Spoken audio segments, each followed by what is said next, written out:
All right, today we're going to pull back the curtain on one of the coolest and honestly most powerful ideas in all of computer science. It's all about managing priorities. This is the secret engine that's humming away inside everything from your computer's operating system to massive network routers. And it all starts with a really simple question. Seriously, just think about it for a second. We all have to-do lists, right? We're constantly trying to figure out what to tackle next. It's just a fundamental part of being a person. Now, imagine a computer asking itself that same question, but millions of times a second. For a machine, this isn't just about being productive. It's about, basic survival. Which program gets the processor right now? Which tiny piece of data gets sent out over the network first? Answering that question instantly and super efficiently is absolutely critical. So here's the puzzle.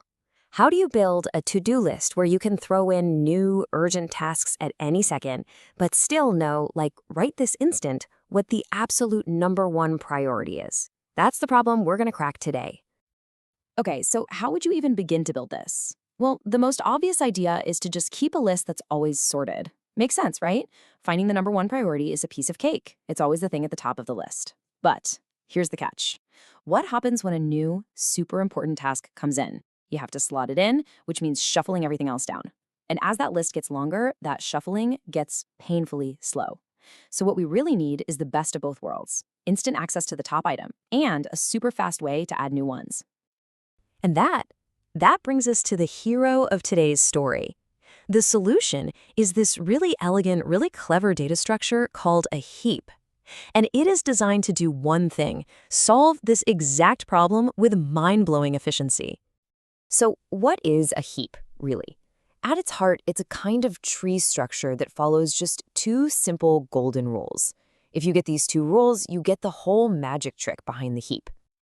Okay, rule number one, and this is the big one, the parent rule. All it says is that any parent has to be bigger or more important than both of its children. That's it. Think of it like a sports tournament bracket. The winner of any game moves up, right? So you're always guaranteed that the overall champion is sitting right there at the very top. And that's exactly how a heap gives us that instant access to the number one priority. It's always, always at the root of the tree.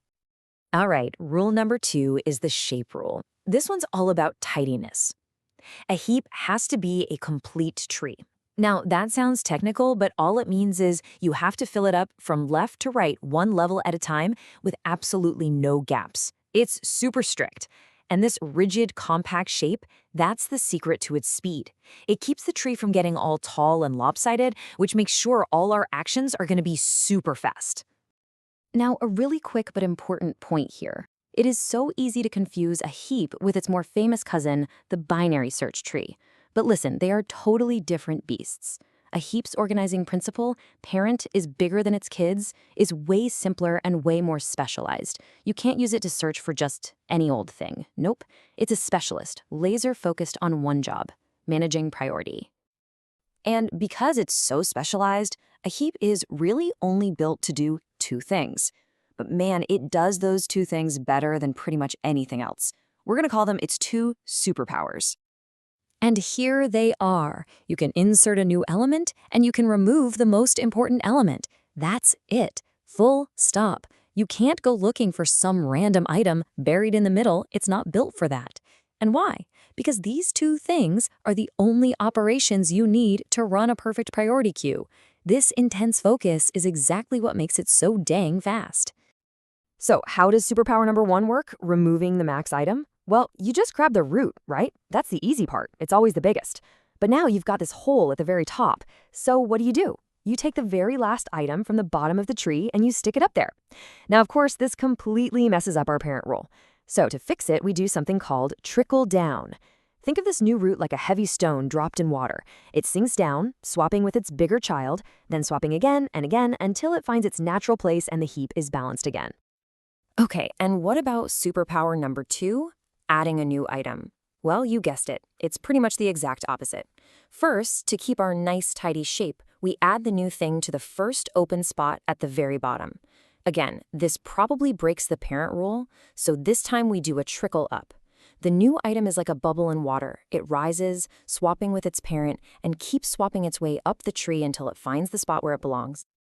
So the result of these two super elegant processes, incredible speed. Because that strict shape rule keeps our trees so balanced and short, the path from the top to the bottom is always tiny. This means both trickle down and trickle up are incredibly fast.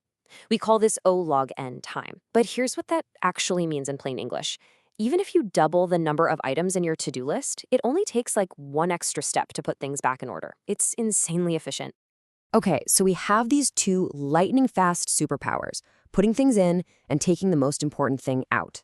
So what happens when you start combining them? Well, this is where the real magic happens. Let me ask you a question. Imagine you have a huge pile of numbers, totally jumbled up, no order at all. Now, what if you inserted every single one of them into a heap, and then you just started pulling out the top item, one by one, until the heap was empty? What would you end up with? You'd end up with a perfectly sorted list. Just by using the heap's two basic superpowers, you've stumbled upon one of the most efficient sorting algorithms ever created, heap sort. And here's the breakdown of why it's so fast. Building the heap in the first place means you're doing n insertions. And since we know each one is a super fast log n operation, that whole phase costs n log n. Then you have to pull everything out. That's n removals. And guess what? That's another n log n process. So the grand total is O of n log n. That efficiency puts heap sort right up there in the big leagues of sorting algorithms, shoulder to shoulder with the famous quicksort. Just to put that in perspective, something that runs at n log n, like heap sort, is, well, it's light years faster than a simple sorting method like bubble sort, which runs at n squared. The difference is just staggering on big lists. Now, it's true that in the real world, quicksort is often a tiny bit faster, but heap sort has this killer advantage. Its performance is guaranteed. It never has a bad day. It's incredibly reliable, no matter what data you throw at it. Okay, so this is all pretty cool from a computer science perspective, but let's bring it back to the real world. Why does any of this actually matter? The truth is, heaps are absolutely everywhere, just humming along quietly behind the scenes. The operating system on your computer? It's using a heap to decide which of your open applications gets processor time. Those big network routers that manage internet traffic? They're using heaps to decide which data packets go first. You could even use a heap to run the waitlist in a hospital emergency room. They really are the invisible engine of priority. And that really brings us to the final thought here. The whole idea behind a heap is beautifully simple. It's all about keeping a perfect, prioritized list instantly and efficiently. So now that you know how this powerful tool works, where could you use it? Think about it. In your job and some project you're working on, maybe even just in managing your own life. What problem out there are you just waiting to solve with the perfect to-do list?